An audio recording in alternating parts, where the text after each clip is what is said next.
going on? It's Christian here again. Um, I'm on a different topic today.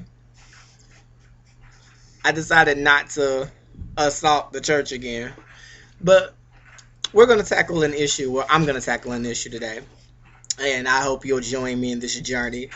Um, to tackle another myth that is, I don't know,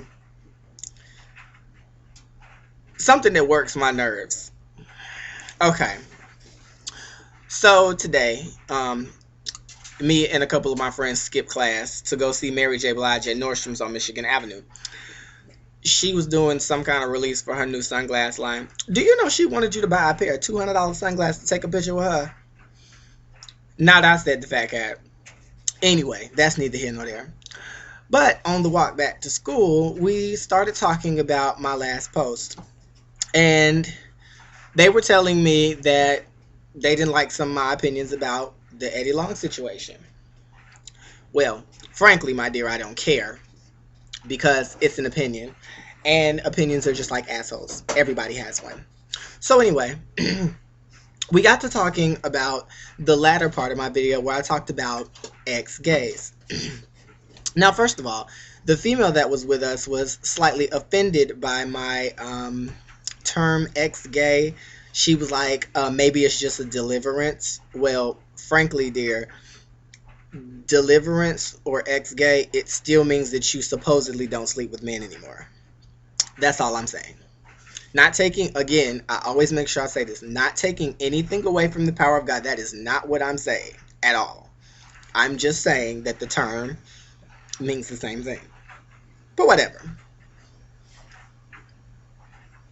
So, she didn't like the fact that I said that I was born this way. Now, before I go into being born gay or whatever, let me say this. I cannot stand when people start a conversation that is about you, something that they don't really know about, and won't let you talk. That would be like, because I know nothing about sports, that would be like me sitting down with my cousin who's an NFL football player and trying to tell him about football. I know nothing about football. So I'm going to sit there and listen to his point of view. And should I happen to have a misinformed point of view, then I will share it when he's done sharing his expert opinion. That's all I'm saying. You don't know my story, so don't try to tell it. But anyway, being born gay. I happen to know I was. And when you are yourself and you live in your own body, then you tend to know who you are. You tend to know what life experiences have shaped the person that you have grown to become. It is a common misconception that most gay people were in some way abused. I was not. I was not in any way abused. I grew up in an upper middle class family. We lived in a nice home. I went to nice schools. Nothing ever happened to me. I was never exposed to a gay person. I remember my mama let me have it one time because I was walking around singing RuPaul the Red-Nosed Drag Queen. I don't know if y'all remember, she had a talk show, but she did, and I loved it. But, I mean, that was at a young age. And even at a young age, I always knew I was different. Like when I was in, I think like the 4th grade, I was dating this girl named Danielle. And the only reason I was dating this girl is because everybody else in the class wanted her, so I was cute. Because before I was pretty, I was cute. So I decided I'll date him and just be the envy of the class. The truth of the matter is, the boy that I was supposed to be beefing with or supposedly took her from, I thought he was so cute. I will never forget that. His name was Chris. He was the most adorable little short boy. And I had a crush on him. I remember that. I never gained an attraction for females. I have always been attracted to boys. My tastes have changed, but my attraction has not. And I'm always careful to tell people who are like, well, in order to be delivered, you have to want it. I always tell them, put yourself in my position for a second. Imagine just for a moment that being straight was wrong and that you had to be delivered from it. That you had to change your whole idea of who you're attracted to, that would undermine everything that you have ever known, everything that you have ever shaped yourself to be, your life. That would completely undermine your life. And I don't think straight people will be able to understand where we're coming from until they attempt to put themselves in our position. Most of them are reluctant to do that because, oh, well, being straight isn't wrong. That's not what I asked you. What I asked you was to put yourself in my position for just a moment. It will change your whole perception of everything you have ever thought about gay being a sin or whatever ideas you have formed around your religion. It will change everything you have ever thought if you just take a moment to close your mouth and listen, and then close your eyes and imagine changing who you are. Well, there was a time in my life where I think I came out in the end of ninth grade. And after that, that was some of the worst experiences I have ever had with my family. Like, my family dynamic completely changed. Like, my mom, for a long time, couldn't stand to look at me, even though she turned around and told me that she always knew. So I was like, why'd you freak out and act stupid then? I guess. But anyway, I came out and things, the shit hit the fan. And I had joined, excuse me, I have a cold. I had joined this church in Charlotte. I won't name names, but I was on the praise team. I sang with the youth praise team or whatever, and I remember that everybody on the praise team absolutely loved me and all of my antics. So there was this one weekday over the summer that my praise team director called me and she said, "Let's have lunch." I said, "Okay." So we go to a restaurant in the area and we have lunch.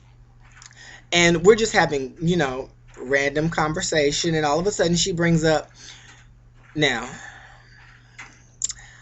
I know that you're struggling with some issues." I'm like, "Issues? What are you talking about? I thought we were coming to have a nice lunch, but no, you wanted to counsel me on my sexuality. That's what you wanted to do." But see, I had never openly proclaimed in church that I was gay, but my mannerisms and my tone of voice kind of tell it all. So, I mean, she goes on and she's like, "Well, we're gonna work with you." We used to stand in the pulpit when we ministered in morning worship or whatever. I was not allowed to stand in the pulpit because I guess I was unclean or unworthy or something. So it was like the pulpit, there was like a opening in the stage where the musicians and everything were, and then there was a choir stand. So she put the tenors, the whole tenor section, which was three of us, in this back part, and put the soprano and altos on the pulpit because she didn't want me up there. So it occurred to me that being gay was like the worst thing that ever happened to me. So I went into this. They put me basically on a spiritual regimen. I fasted and I prayed like 24 hours a day. It was incredible. And I had some of the most interesting worship experiences while doing that. But one day, in the midst of my begging God to remove this thorn from me, or whatever you want to call it, it's almost like I actually heard the voice of God tell me to get up. If there's work to be done, then I will do it. And ever since then, I have accepted myself for who I am. And ever since I accepted myself for who I am, my life has been easier. The depression, because I went through high school was really bad for me. I might go into that one day, but it was really, really bad. I was depressed. I was suicidal. I had to go see a psychiatrist. It was really, really bad because there was a lot of stuff going on in my life with my family, with relationships that were just, it was too much for me at my age. And the stress of school and everything was just too much. But after I admitted to myself who I was and I began to embrace myself, that's when my life began to make sense again. But I say all that to say that I was born this way. This is who I am. I don't understand why people seem to think that gay people chose to be gay. Who in the world would chose to be outcasted by their family and doomed to be called a faggot for the rest of their life by every group of straight boys who just want to, gain some attention, because those are the ones we can sleep with. The one that, if you really want to turn a boy out, for the young gays who don't know it, the boys who call you fags and stuff, those are the ones that probably want to do something with you. I don't know why that is, but it's true. Anyway, but I mean, come on. Who would choose that? And I can't stand when when I'm having this conversation, and I usually try to avoid this conversation with people in general, not just Christians, but people who think that gay people choose to be gay, because religion is a very sensitive topic for me. And for some reason, people like to try to tell me about my life. And just like I said at the beginning, you don't know my story, so don't tell it. Don't try to tell my story. You don't know anything about me. You don't know what I've been through in my life. And I mean, that's like a man trying to tell a woman how it feels to bleed every month. You don't know. And now, my last topic for the night. While we're on the topic of whatever, being born gay and being delivered and all that stuff like that, let's talk about the gays in the church that actually do think they need to be delivered. Now, I don't understand this self-hatred thing. Like today, one of the people we were with happens to be another gay male, and he is sitting here throwing scripture at me. Like, well, this is wrong, and you know that you can't be this. And I'm like, hold on, baby. Pot calling the kettle black. Big pot calling the kettle black. I'm like, do you like have some sort of self-hatred towards yourself? Because to me, it seemed that if you knew that what you were doing was wrong, you would be in some way making an effort to change it, especially if you're involved in the church, as he seems to be. Don't get me wrong. And I told them this. I told one of them that I was about to make this video, and this part is for you, and you know who I'm talking about. This video is not directed at you, and it's not about you. You just reminded me of a few other conversations that I've had. But I don't understand how how gay men who are involved in the church preach the word of themselves, yet they don't change. If you truly believe that what you're doing is wrong, then you would be making efforts to change it. You wouldn't be you wouldn't be wearing paint, and you wouldn't be walking around with bags and dating boys and quinning out and all this stuff like this. You would actually be trying to change it if you truly believed, if you were truly active in the church as you seem to be, and you truly believed what it is that you're preaching at me because of my opinions. It seems like you would be changing yourself. And I think that a lot of churches create self-hatred. I want a gay male who does not share my opinion to explain to me how you can preach the word at yourself. It's such a complex idea that I can't even word the question the way I want to. I just don't understand how you can have hatred for yourself. I mean, maybe it's not hatred, maybe it's a confusion towards who you are, but I still don't understand where that's coming from. So I want someone to enlighten me. Well, I can only hope that this video causes as much controversy as the other one did, because I got plenty of phone calls, texts, and Facebook messages like, have you lost your mind? No, I haven't lost my mind. I just decided that there's too much misinformation going around about my community, and I'm going to share my personal opinions so that everybody knows a little bit about what it's like to be me. Some of my opinions will be controversial. Some of them will be funny. I mean, all of my topics aren't always going to be this heavy or whatever. I'm going to do some silly stuff too, but I want people to be able to I want people to, Mary J, share my world. So whatever you want to know, YouTube, you can send me a message. If you have a topic you'd like me to talk about, send me a message and I'll do it.